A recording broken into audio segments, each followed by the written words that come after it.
The mockery of Earth, the sky above Nova Prime, shimmered with colors no human eye had evolved to see. Towering spires of silver and crystal rose into the clouds, lit by the glow of floating platforms and silent drones. It was the heart of the United Galactic Council, the greatest alliance of intelligent species in the known universe. Over 300 alien civilizations had sent representatives to the city among stars. Some walked on 6 legs. Some floated in anti-grav pods. Some communicated through pulses of light. They had come to debate peace, to share knowledge, and to decide the fate of worlds. But today they had another reason to gather: amusement. Earth was speaking. A small platform lowered into the Grand Assembly Hall. On it stood 5 humans in dark blue uniforms with golden trim. They moved with quiet discipline. Their steps were measured. Their eyes were sharp. They did not look around in awe like so many first-contact species did. They looked like soldiers who had seen war and survived it. At their front was Captain Elias Vance, a man with a face carved by time and fire. A scar ran from his temple to his jaw, earned during the Titan War when he held a trench for 7 days with nothing but a rifle and a knife. The hall buzzed with silent laughter. Not sound, but data. Alien minds linked through neural nets sent waves of mockery across the chamber. Images of primitive Earth weapons flashed on the screens. Flintlock guns, wooden warships. A black and white video of soldiers charging across a muddy field. The caption read, "Earth military evolution still in progress." A Zyran commander rose.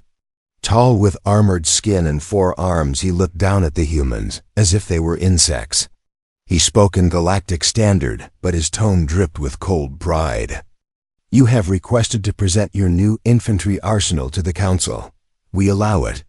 But be aware, we have plasma cannons that melt mountains, gravity disruptors that crack planets, and fleets that move faster than light. What could Earth possibly show us that we have not already mastered 1,000 times over?" Captain Vance stepped forward. His voice was calm, but carried through the hall like a drum. "We are not here to challenge your technology. We are here to show you what humans do with what we have. We do not build weapons to show power. We build them to survive." He opened a small case. Inside were 3 items. A compact rifle with a matte black finish, a sidearm with a glowing core, and a long-barreled sniper weapon wrapped in camo cloth. The aliens leaned in. Some laughed. One species, known for their massive energy blades, made a sound like breaking glass, the universal sign of mockery. A Zira scientist floated forward. Her body was translucent, filled with swirling blue fluid. She scanned the rifle. Kinetic propulsion, solid metal projectiles, no energy charge, no plasma conversion. You fire little pieces of metal at sublight speed. She turned to the Council. "This is what they call advanced," another alien added. "Our children play with toys more powerful than this." Captain Vance did not flinch. He lifted the rifle. It was simple. No flashing lights. No humming core. Just steel polymer and precision. He tapped a button on the side. A small screen lit up, showing data streams, target recognition, wind speed, heartbeat stability, adaptive load calibration. "This rifle learns," he said. "Every shot changes it. The more it fires, the smarter it becomes. It reads the enemy. It knows what kind of armor they wear. It adjusts the bullet shape mid-flight. By the time you face your 5th enemy, that bullet will pierce through what your first bullet could not even scratch." Silence. Then laughter again. Louder this time. The Zyran commander clapped all 4 hands. "You believe metal can think. You believe your little gun grows stronger by shooting. Well then, prove it. Let it face a training drone. One of our weakest models." The Council agreed. "A test. For fun." A drone appeared on the field below. Made of hardened alloy, it moved fast, unpredictable. It fired stun beams. Dodged with artificial reflexes. The humans did not hesitate. A young Marine named Reyes stepped up. He took the rifle. Check the magazine. Breathed once. He fired. One shot. The drone jerked. Its left leg shattered, not from heat, from impact. The bullet had not exploded. It had punched through like a needle through glass. 2 more shots, head and chest. The drone collapsed. The hall was quiet. That was impossible, said the Zira scientist. That drone can withstand laser bursts. Captain Vance looked at her. Our bullets do not burn. They break, and they learn. That was shot number 1. Wait until shot number 100. The Ziran commander sneered. Luck, nothing more. You got lucky. Then the alarm sounded. Red lights flashed. Data streams exploded across the screens. A colony world on the edge of council space was under attack. Eridan 7. Population 80,000. Mostly civilians. The attackers were Vraks. A chill fell over the hall. The Vraks were not part of the council. They were a hive mind species that consumed planets. They did not negotiate. They did not surrender. They only destroyed. And they were moving fast. All eyes turned to the humans. The Ziran commander crossed his arms. So, you wanted to prove your weapons. There is your chance. The Aegis is docked at Bay 9. 1 frigate. 120 Marines. Go to Eridan 7, stop the Vraks, or die trying. And if you fail, do not come back. Captain Vance looked at his team. No fear, no doubt, only duty. He closed the case. We never came back from Titan. We will not come back from this either. We will stay until it's done. They turned and walked out. Behind them the laughter returned. Softer now. But still there. They did not know. They did not understand. They would. First blood in the dark, the frigate Aegis tore through the void like a blade cutting through silence. No grand engines blazing with blue fire. No gravity wave distortion. Just cold steel and human will push in through the dark at near light speed. Inside the ship, the Marines moved like shadows. No loud speeches. No music, no final prayers. They checked their weapons. Cleaned the rails. Loaded adaptive magazines. Each bullet was different.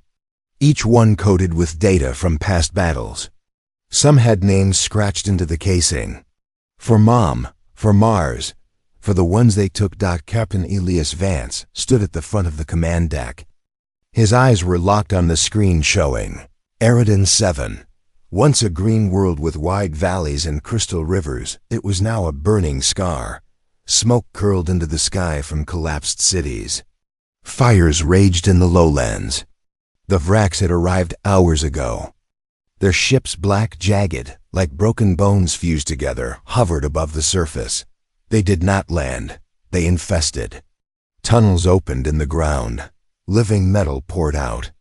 Biomechanical soldiers with claws and acid blood swarmed the ruins. And the Galaxy Watch. Floating above the planet was a council observation vessel. On board were diplomats, scientists, and warriors from a dozen species. They had come to see Earth fail. To record the moment when primitive humans met true galactic horror and broke.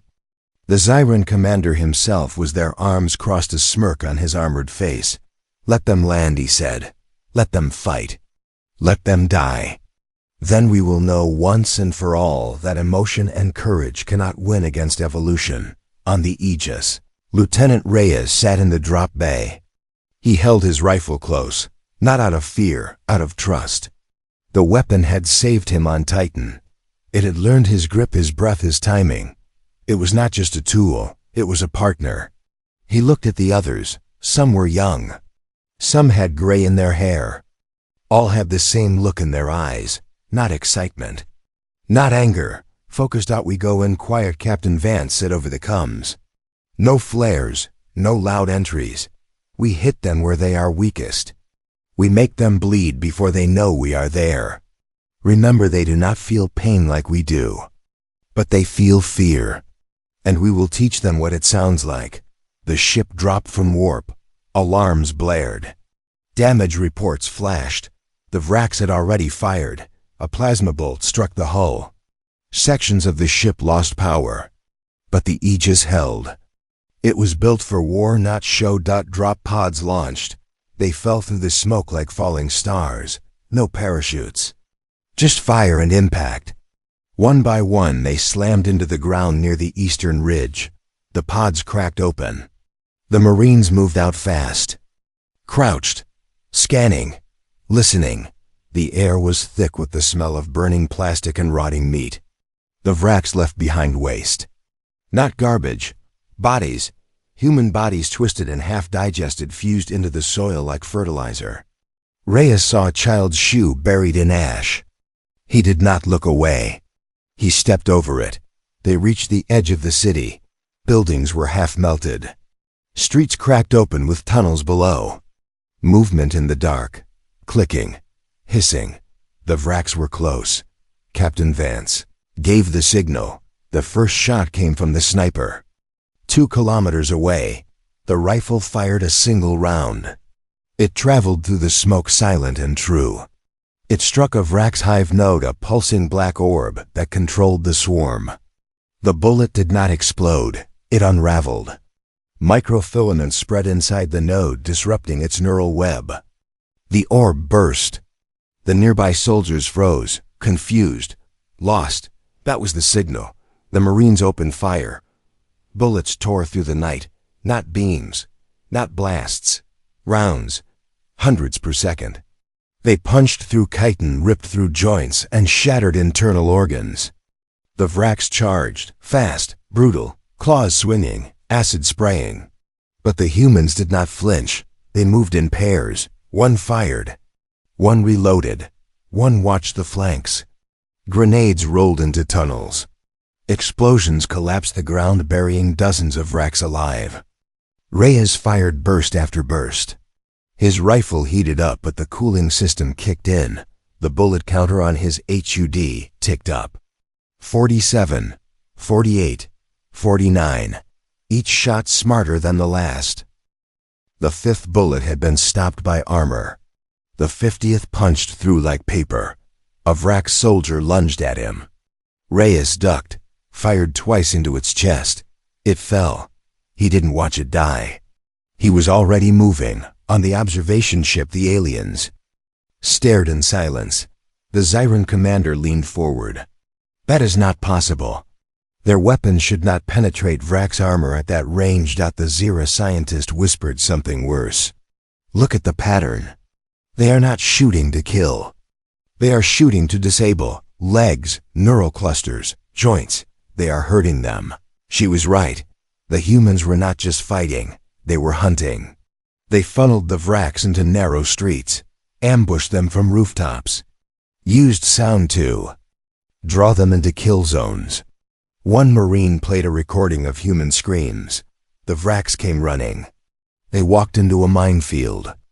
The explosion lit the sky. By dawn, the city was quiet. The Marines stood in the ruins. Smoke rose around them. Bodies, both wracks and human, lay in the streets. 8 Marines did not answer the roll call. They would be remembered on the observation ship. No one spoke. The footage played on loop. The precision. The calm. The way the humans did not celebrate. They just worked, burying their dead, securing the area, preparing for the next wave. The Zyran commander finally broke the silence. They are not primitive, he said. They are something else. And in the dark of space, something worse stirred. Deep below the planet, a signal pulsed. Not from the wracks, from something older, something that had felt the bullets and remembered the sound. The Aegis sent a single message back to Nova Prime. Mission not complete. Enemy still active. Requesting orders, but they already knew what they had to do. They would not leave. Not until every human soul was accounted for. Not until the last Vrax was dead, and the galaxy was beginning to understand. These were not weak soldiers with weak guns. These were humans, and they had just begun. The weapon that learns the data stream from Eridan 7 hit Nova Prime like a shockwave. Not with sirens or panic, but with silence. Council scientists pulled the footage from the observation drone and ran it through every analyzer in the archive. They slowed the human gunfire to 1 frame per second. They scanned the bullet paths, the impact points, the way the rounds changed shape mid-flight. What they found made their machines overheat and their minds doubt. The bullets were not static. They evolved. Every round fired by the human rifles carried a microscopic AI core no bigger than a grain of sand. With each shot, the core recorded data, armor density, speed, angle of impact, resistance type. It sent that information back to the weapon's main processor. The next bullet adjusted. Its outer shell hardened, its tip sharpened, its spin changed. By the 100th shot, the rifle was no longer firing a standard round. It was firing a custom-made killer designed for one enemy type in one environment with one goal: maximum damage. "This should not exist," said the Zyra scientist, her fluid body turning pale. "Adaptive warfare requires deep neural networks and massive power sources. Humans do not carry that kind of tech in handheld weapons, but they do," said a young Krell engineer. "And they have been doing it for decades. I found old files. Earth used simple guns in their ancient wars. Bullets made of lead. No AI, no tech. But they always sought ways to make them better, faster, deadlier. It is not about power for them. It is about efficiency. About surviving with less." The Zyran commander stood in the war room, his 4 arms folded. He watched the footage of Captain Vance walking through the ruins of Eridon 7. No helmet. No shield. Just a rifle on his shoulder and a cold look in his eyes. Behind him, the Marines worked like machines fueled by something deeper than programming. "You still think they are primitive?" he asked the room. No one answered. Then the alarm rang. Not from the border. From deep space. A Vrax hive fleet had been spotted moving out of the dead zone. Not just soldiers, not just drones. A hive mother. A living ship the size of a moon carrying billions of Vrax cells. Its destination, Nova Prime. Panic spread. Fast. Council species began sealing their embassies. Fleets were called back from patrol.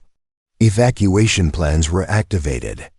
The great city that had stood for centuries as a symbol of peace and progress now trembled at the thought of being erased in a single night. And in the middle of it all, Earth sent a message: "We will hold the East Gate." The East Gate was a weak point in Nova Prime's defense grid.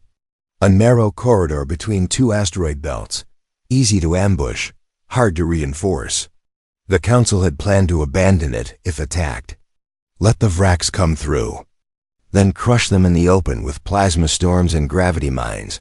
But the humans wanted it. "You cannot be serious," said the Zyran commander when he read the report. 500 soldiers, no fleet support, no orbital strikes. "You think you can stop?" A hive mother with rifles and courage. Captain Vance responded in person. He stood in the council chamber again. No fear, no anger. Just truth. "You have weapons that burn. We have weapons that learn. You wait for the perfect shot. We take the first one and make it better. The Vrax will come through that gate. And when they do, we will be waiting. You do not need to help us. Just do not get in our way." The council debated. Some laughed. Some called it suicide. Others remembered Eridon 7. They saw the way the humans moved. Not like warriors drunk on victory. Like hunters who knew the cost of every step. They agreed. The East Gate would be Earth's. No support. No backup. No promise of rescue. Just 500 Marines. Back on the Aegis, the soldiers prepared. They cleaned their rifles. Charged the AI cores. Loaded new magazines with bullets coded for high-density chitin and energy-reactive armor. Engineers installed long-range sensors on the asteroids. Snipers marked their zones. Machine gun nests were built into the rock. No lights, no noise. Just waiting. Lieutenant Reyes sat by a small fire made from broken drone parts. He held his rifle in his lap. The counter on the side read 317. 317 shots fired in combat. Each one a lesson. Each one making the next deadlier. A young Marine sat beside him. First time in real war, hands shaking. Voice low. Do you think we can stop? Them Rias looked at the stars. At the dark space where the Vraks would come. We do not stop them because we are strong, he said. We stop them because we have to. Because if we do not, someone else will have to. And they might not be ready. He tapped the side of his rifle. This thing, it is not magic. It does not win wars alone. It wins because we pull the trigger. Because we stay. Because we remember who we are fighting for. That night the Marines did not sleep. They sat in silence. Some wrote letters. Some listened to old music from Earth. Songs of war and home and love. Songs that spoke of pain and pride in the same breath. And far away in the void the Vraks came. Not in silence. Not in stealth. They came with a scream. A deep howl that echoed through space. A signal of pure hatred. The Hive Mother loomed in the distance, a mountain of black metal and living flesh. Tunnels opened. Millions of soldiers poured out. Claws ready. Acid burning. Minds linked in one terrible purpose. They charged. The sensors lit up. The Marines stood. Captain Vance raised his rifle. This is for Eridan, he said. This is for Earth. Fire. And the sky turned red with tracers. The night of bullets. The first wave of Vraks hit the east gate like a storm born from nightmare. Millions of biomechanical soldiers surged through the asteroid corridor, claws slashing, acid spraying, eyes glowing with hive fury. They moved as one mind, a single organism driven by hunger and destruction. Behind them, the Hive Mother floated like a god of war, its surface pulsing with veins of dark energy. It did not rush. It did not fear. It knew what came next. Civilizations had broken before this. Fleets had burned. Planets had fallen to silence in its presence. But it had never met humans. The moment the lead Vraks units crossed the sensor line, the Marines opened fire. No warning blast. No dramatic flare. Just a wall of bullets. Tracer rounds lit the void like a storm of red lightning. Hundreds of rifles fired in controlled bursts. Machine guns roared from hidden nests built into the asteroids. Snipers picked off command nodes from impossible distances. The bullets did not burn. They punched. They shattered. They learned. The first 1,000 rounds were fast but not perfect. Some deflected off Vraks armor. Some missed joints. But each shot fed data back to the weapons. By the time the 5,000 rounds fired, the rifles had evolved. The bullets now carried microtips that cracked on impact, sending shards deep into nerve clusters. Some rounds carried delayed detonation cores that exploded inside the body. Others were designed to ricochet inside tunnels, creating chain explosions. The Vraks did not understand. They had faced energy weapons before. Plasma, lasers, gravity beams. But not this. Not solid metal moving at hypersonic speed in endless waves. Their armor was strong against heat but weak against kinetic shock. Their bodies were built for strength, not endurance. And the humans did not stop. They rotated in shifts. One group fired, one group reloaded, one group rested. They ate nutrient bars between bursts, drank water from canteens. Spoke in low voices, no panic, no shouting. Just focus. Lieutenant Reyes was deep in the forward trench, his rifle hot in his hands. Sweat ran down his face. His ears rang from the constant fire. The counter on his HUD read 842. 842 shots, each one sharper than the last. He fired at a Vraks commander class unit with a reinforced skull. Shot 1 missed the eye. Shot 2 adjusted. The bullet split mid-air. One piece shattered the optic. The other pierced the brainstem. The creature fell. Another Marine shouted from the left flank. They are adapting. It was true. The Vraks began to change. Some grew thicker armor. Others moved in zigzag patterns. A few carried energy shields. But The humans had already predicted it. Captain Vance stood at the command post, a small bunker carved into an asteroid. His eyes scanned the battlefield through a neural feed. He saw everything. The weak points, the patterns, the rhythm of war. They learn, he said to no one. But we learn faster. He gave a single order. Activate Soul Sync. Deep inside each rifle, a hidden protocol engaged. The AI cores linked together across all 500 weapons. They shared data in real time, every hit, every miss, every change in enemy behavior. The entire arsenal became one mind. One killer. The fire doubled. Bullets now moved with unnatural precision. They curved slightly to hit blind spots. They timed their impact to avoid shield pulses. Some even fired in sequences. The first shot cracked the armor, the second entered the wound, the third detonated inside.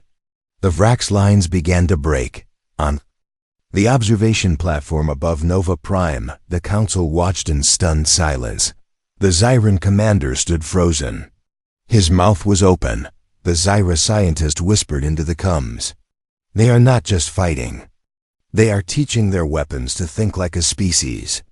Collective intelligence in a weapon system. We have never seen anything like it. Then the Vrax changed tactics. The Hive Mother unleashed its elite, the Doomstalkers. 10 massive warriors. Taller than tanks, their bodies forged from black alloy and living tissue. They moved through the storm of bullets like gods. Bullets cracked against their armor, some dented. Few broke through. They crushed machine gun nests with their fists, tore through trenches. Marines fell. Reyes saw it happen. A Doomstalker ripped through his squad. He fired everything. Rounds 901 to 915. The creature barely slowed. It turned to him. Acid dripped from its jaws. Then a voice came over the comms. Fall back to secondary line. It was Captain Vance. The Marines pulled back. The Vrax advanced. The Doomstalkers led the charge. They thought they had won. They did not see the trap. The secondary line was not a trench. It was a network of buried plasma charges linked to the rifles. Every shot fired by the Marines had been mapped. The AI knew exactly where each bullet landed. And now it triggered the charges in perfect sequence. The ground exploded, not in one blast, in hundreds. A wave of fire rolled through the Vrax ranks. The Doomstalkers were caught in the center. Their armor held for seconds, then cracked. Then melted. One by one they fell. The humans rose again. They did not cheer. They did not shout. They simply walked forward and started firing once more. The night dragged on. 8 hours of endless war. No rest, no mercy. The sky above burned with wreckage. The asteroids shook from constant impact. The Vrax kept coming. The humans kept shooting. By dawn the field was silent. The Vrax army was broken. Millions of bodies floated in the void. The Hive Mother turned. It did not retreat. It withdrew. A sign of fear. The Marines stood in the ruins. Smoke rose from their weapons. Blood stained there. Uniforms. Some could barely stand. But they were alive. Captain Vance looked at the stars. We held the line, he said. And the galaxy finally understood. This was not luck. This was humanity. And their guns were not primitive. They were alive with purpose. The cost of victory. The sun rose over the asteroid belt in slow silence. Not a natural dawn, but the pale light of a distant star creeping over the edge of a shattered moon. Smoke drifted between the rocks. Wreckage floated like frozen ghosts. Broken Vrax. Soldiers, their armor cracked and bodies torn, hung in the void like trophies of war. The East Gate was no longer a corridor. It was a graveyard. A monument to what 500 humans had done in one night. And still they stood, not in triumph, not in celebration. In silence, the Marines moved through the battlefield with heavy steps. They did not loot. They did not record. They searched. For their own, for the fallen. Each body they found was carried with both hands, placed gently on stretchers made from broken hull panels. No flags covered them, no music played. Just names spoken aloud as they passed. Reyes walked among the dead. His rifle was empty. His hands were burned from heat. His face was streaked with ash and blood not his own. He found Sergeant Mallory near a machine gun nest. She was still holding the trigger. Her chest had been torn open, but her body shielded. The ammo box beneath her. He knelt beside her, took her dog tags, whispered her name, then moved on. Captain Vance stood at the center of the field. In front of him were 312 stretchers. Each held a soldier who would never return to Earth. Some were young, some had served for decades. All had chosen to stay, to fight, to die if needed. He looked at the sky where the Council observation vessel still floated. No messages had come, no praise, no aid, just silence. As if they were waiting to see if the humans would break now that the battle was over. They did not. Instead, the Marines began to dig. Not graves in soil, but markers in stone. They took pieces of asteroid and carved names into them. Simple letters, no titles, no ranks, just names. Then they placed them in a long line that stretched across the battlefield. A wall of memory. Reyes helped lift a slab for Corporal Jin, a sniper who had taken down 3 Doomstalkers before his rifle overheated and exploded in his hands. As he set the stone in place, a small figure approached. It was a child, not human, a young Xeran girl no taller than a human knee. Her body glowed faint blue in the dim light. She had come from the observation ship, alone. Her eyes were wide, not with fear. With awe, she looked at the line of stones, at the names. Then at Reyes. Why are you doing this? She asked in broken galactic. Standard. He wiped his hands on his uniform. We do not leave our own behind. But you won. You could be celebrating. You could be asking for rewards. Why bury them here? Because this is where they died, Reyes said. And someone has to remember. The girl stepped closer. She reached out and touched the stone with Jin's name. Her fingers glowed as she read the like reading data. Then she looked up. You are not like the others. The Xeran, the Krell, they fight for power, for land, for glory. You fight for them. Reyes did not answer. He did not need to.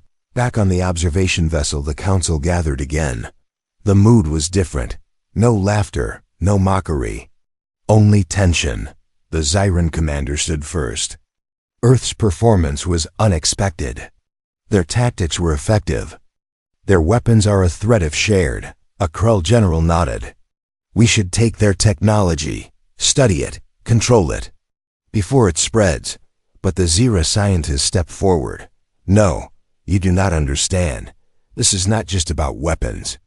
It is about why they fight. I analyzed the battlefield data. The humans did not target for maximum kill count. They targeted weak points. They conserved ammo. They protected each other. Even when surrounded. Even when dying. And look at this. She pulled up a file. It was the Vrax data core recovered from the hive. Mother's wreckage, encrypted. But the humans had cracked it. Inside were plans. Hundreds of them. Targets, timelines, attack vectors. Not just for Nova Prime, for Earth, for every human colony, for every species that had ever helped Earth. The Vrax were not just attacking, they were erasing. A full purge. A galaxy without mercy. But there was more. The humans had known. Captain Vance had seen the core before he destroyed the command node. He had ordered it saved, not for weapons, not for power, for warning, and he had sent it to the Council. The room fell silent. The Xeran commander looked at the list. His own world was on it. So were 10 others who had laughed at Earth just days ago. They were never coming for us first, he said. They were coming for you, and when you fell, they would take the rest. Yes, said the Xera scientist. And Earth fought not to impress us, not to gain power. They fought to protect a city that called them weak, a galaxy that mocked them. They paid in blood for our survival. No one spoke. Then a simple message came from the Aegis. We do not want metals. We do not want technology. We do not want land. We want one thing. Let us bury our dead with honor. Let the galaxy know what they died for. And let no one ever forget. On the battlefield, the sun climbed higher. The Marines stood in a long line facing the wall of stones. Captain Vance walked down the row. He did not speak. He simply placed a single bullet on each marker, a live round, fully charged. A sign that the fight was over, but the duty remained. Zirin Child watched. Then she turned and ran back to the ship. Minutes later, something happened no one expected. The observation vessel opened its bay doors. One by one, the alien warriors stepped out. Zirin, Zira, Krell, dozens of species. They floated down to the battlefield in silence. Each carried something, a torch, a flag, a song from their world. They did not speak. They did not shake hands. They simply stood behind the humans. In line, in respect. And for the first time in galactic history, a non-human species bowed to Earth. Not in fear. In honor. The victory was not in the battle. It was in the moment after, when the cost was counted. And humanity still stood. The fire of unity, the silence after the burial, lasted longer than anyone expected. Not empty silence, but full, heavy with meaning. The kind that settles in bones and changes minds. The alien warriors stood among the stones, their forms lit by the pale sun of deep space. They did not speak. They did not move. They simply remained. Until the last human turned from the graves. Then they did something no one had ever seen before. They saluted. Not in their own way. Not with pulses or signals or ritual gestures. They copied the human form. Right hand to forehead. Back straight. Eyes forward. A gesture of respect born from Earth's oldest armies. And in that moment, something shifted. In the galaxy, not a law, not a treaty, but a truth. Humanity was not weak. They were different. And their strength was not in their weapons, or ships or speed. It was in what they carried inside. Back on Nova Prime, the council met again. No laughter, no arrogance, only urgency. The Vracs were not defeated.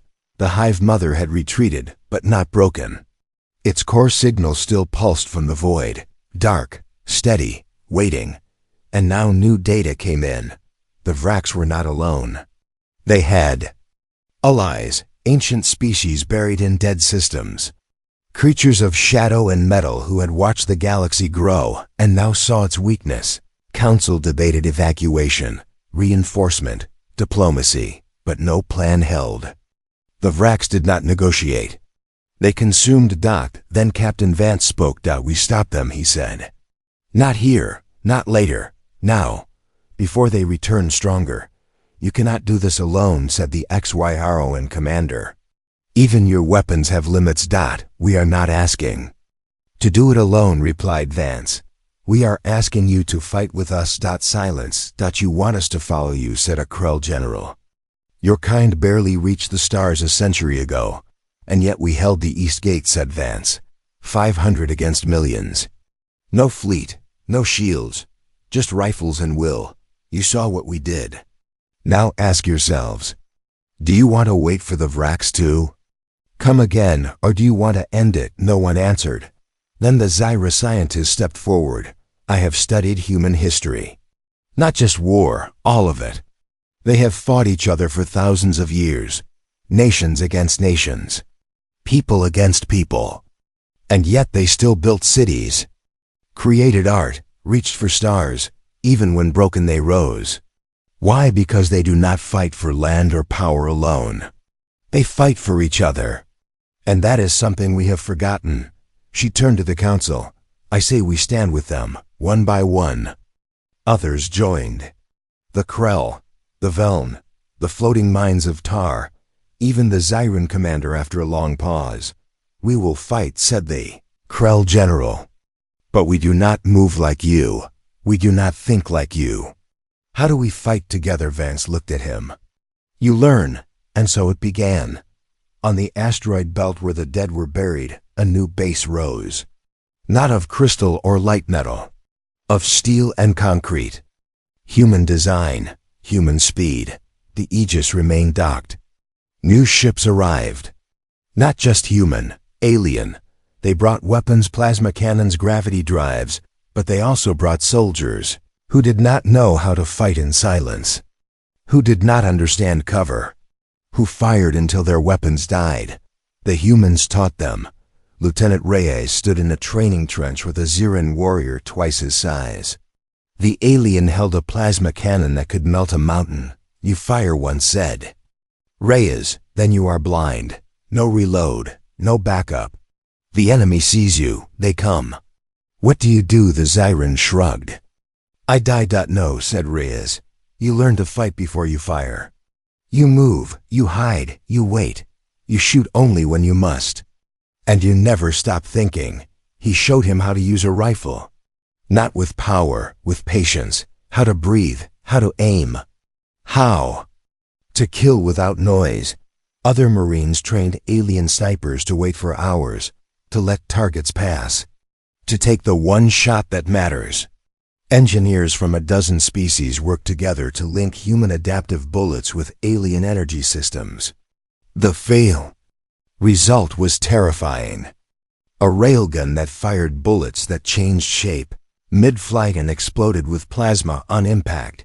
For the first time in history, different species ate together, slept near each other, shared stories. A young Xeran child played a song from Earth on a broken keyboard. A Krell warrior told a tale of loss. A human medic saved an alien's life and asked for nothing in return. The fire spread. Not of war, of unity. Then the final report came. The Hive Mother had awakened the doomed father. Not a ship, not a soldier, a god of war. Born before stars stabilized, built from the core of a dead planet. Its body was black matter and living steel. Its mind was pure destruction. It had slept for eons. Now it was moving. Straight for Nova Prime. Panic. Returned, but not like before. This time there was no running. No debate. Only one question. How do we kill it? The humans had a plan. Deep in the Aegis a weapon was being built. Not large. Not flashy, a single bullet. But not just any bullet. The Soulfire round, a project started in secret after Titan. A bullet encoded with the memories of every fallen human soldier. Their faces, their voices, their last words. Their love, their pain, their courage. It was not just metal. It was will. Captain. Vance stood over it. This will not win the war, he said. But it will break their core. Because the Doomfather does not fear fire. It does not fear force. It has never felt fear. And we are going to make it feel. The fleet gathered, not a council armada. Not a human force. A union, 500 ships, human. Xyran, Zyra, Krell, Veln, Tar, all flying together. All under one signal. The Aegis led the charge. And as they moved into the dark where the Doomfather waited, one truth burned, brighter than any star. They were no longer separate. They were not aliens. They were not humans. They were one, and they would not fall. The last shot, the void ahead was not empty. It was wrong. Space bent around a shape too large to see. Light died before it reached the surface. Sensors failed. Minds trembled. This was not a ship. This was the Doomfather. A weapon older than galaxies. A machine built to end civilizations. Its body was forged from collapsed stars and black matter. Its core pulsed with a heartbeat that shook reality. It did not move fast. It did not need to. Everything in its path would fall. Even time seemed to slow near it. And it was coming. The joint fleet held formation. No panic, no silence. Just focus. Human frigates flew beside Xyran dreadnoughts. Xyran. Light cruisers flanked Krell battle carriers. They did not speak across comms. They did not need to. They had trained together, fought together, lived together. Now they would die together if needed. At the front was the Aegis. Captain Elias Vance stood on the command deck. His hands were steady. His eyes were locked on the monster ahead. Behind him the crew worked in silence. No alarms, no shouts. Just duty. In the weapons bay the Soulfire round was loaded into the rail cannon. A single bullet. No bigger than a human fist. But inside it carried something no alien had ever seen. A soul. Not one. Thousands. The memories of every soldier who had ever died for Earth, for home, for others. Faces flashed in the core data stream. A mother holding her child. A young recruit. Writing a letter. A sniper taking his last breath on Titan. A Marine shielding a civilian. Each moment burned into the round. Not as data. As feeling. Love. Grief. Rage. Hope. The full weight of what it meant to be human. This is not a weapon, said Vance over the fleet channel. This is a message. To the Vrax. To the Doomfather. To every force that thinks fear wins wars. We are not here to destroy. We are here to show what cannot be broken. The fleet moved into position. The plan was simple, dangerous. The Aegis would dive straight at the Doomfather, draw its fire, expose its core. The rest of the fleet would strike at the weak points mapped by human scouts. But only one shot would matter. The Soulfire round. The attack began. Plasma storms lit the void. Gravity mines exploded. Railguns fired from a dozen species. The Doomfather reacted. It unleashed waves of dark energy. Ships shattered. Hulls cracked. A Zyran cruiser was torn in half. A Zyran light carrier vanished in a flash of blue fire. But the fleet held. They rotated. They covered each other. They fought as one. The Aegis pushed forward. Missiles struck its hull. Shields failed. Sections lost power. But the engines held. The rail cannon charged. Rhea stood at the firing console. His hands on the trigger. His eyes on the screen. The counter ticked. Distance closing. 5,000 kilometers. 3,000, 1,000. Now, said Vance. Reyes fired. The bullet left the cannon in silence. No flash, no boom. Just a single round moving faster than thought. It cut through the dark like a needle through shadow.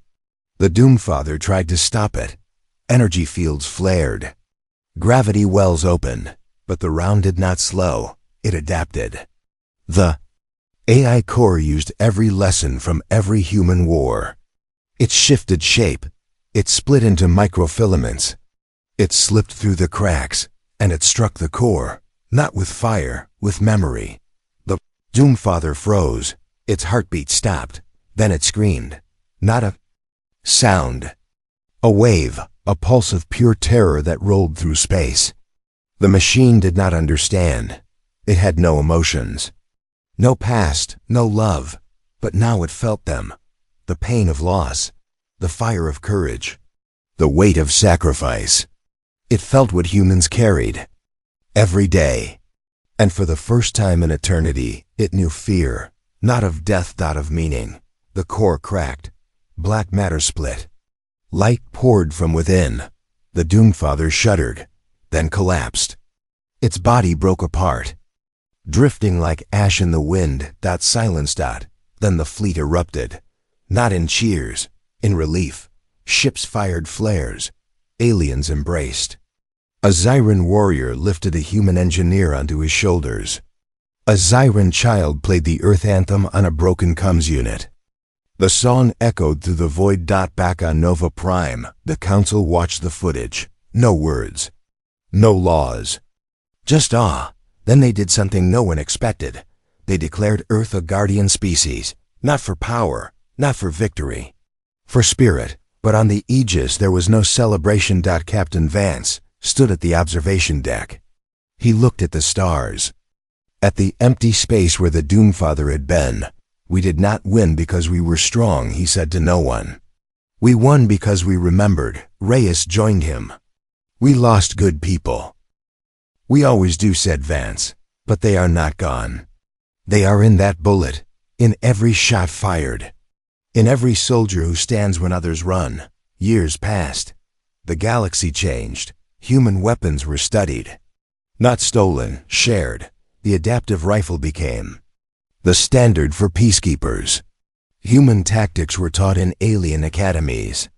Children across species learned the story of the East Gate, of the night bullets saved the stars, and on the asteroid belt where 312 stones stood, a new one was added. It had no name. Just words.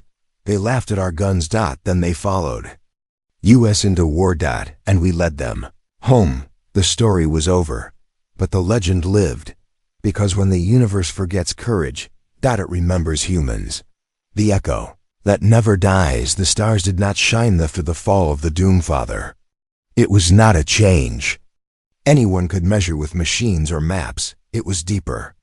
A shift in the way species looked at each other. At war, at survival. The great silence of space now carried a whisper, not of fear, not of conquest, but of respect. Earth did not ask for power.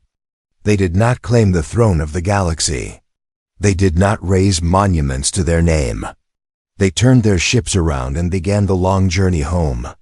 The Aegis led them, scarred and battle-worn, its hull marked with the burns of 100 fights. Inside, the Marines slept for the first time in weeks. Not in peace, that would take longer, but in quiet. The kind that comes after the storm, but the galaxy would not let them fade. One by one, species sent signals. Not to the council, not to diplomats, to them, the humans. The ones who stood when no one else would. The ones who fought with guns that learned and hearts that refused to break. The Zeran built a statue in the ruins of their old war temple. Not of their greatest general. Of Captain Ilias Vance. He stood tall, rifle in hand, eyes forward. Beneath it, carved in 10 languages, read, they were few. They were human. They were enough. The Zyra turned their deepest archive into a memorial. They called it the Chamber of Echoes. Inside, they played the final message sent from Eridan 7. Before the battle began, not a speech, not a threat. Just one line from Vance, we are in position. We will hold. They said the sound gave their children courage when the lights went out. The Krell, who had once believed only strength mattered, began teaching their young a new word, humanity, not as a species name, as a value, like honor, like truth, and a cross. The stars, in colonies and warships and quiet homes, parents told their children the story. Not as myth, as memory. They laughed at our guns, they mocked our size, they called us primitive. Then they saw what we did with what we had. They saw us bleed, they saw us rise, they saw us fight. Not for glory, but for those who could not. And when the end came, you did not ask for thanks, West, only to be allowed to finish the fight. The human ships reached Sol after months of silence. Earth turned beneath them, blue and green and whole. No war, no fire, just life. When Captain Vance stepped onto the soil again, no crowds waited, no banners, no music. Just a single tree planted in memory of the fallen. And beneath it, a simple plaque for those who stayed behind. He knelt, placed a bullet beside the roots. Not gold, not crystal, just steel. The same kind fired on the East Gate. The same kind that saved a galaxy. Lieutenant Reyes stood beside him. We never thought we would make it back. We did not come back for us, said Vance. We came back for them.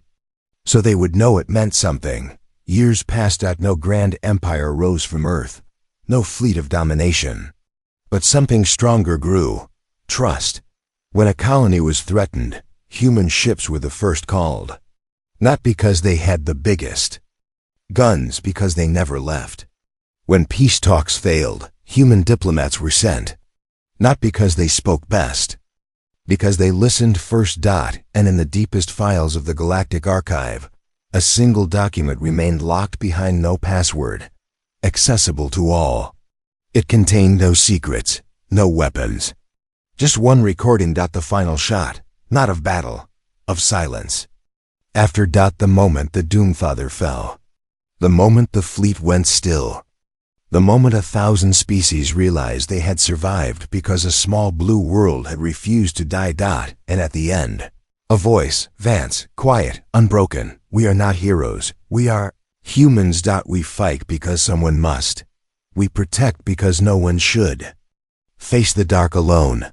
If you remember, this courage is not the absence of fear, it is standing anyway with a simple guna steady-handed, a heart that refuses to quit. The screen faded. Then 3 words appeared. The end.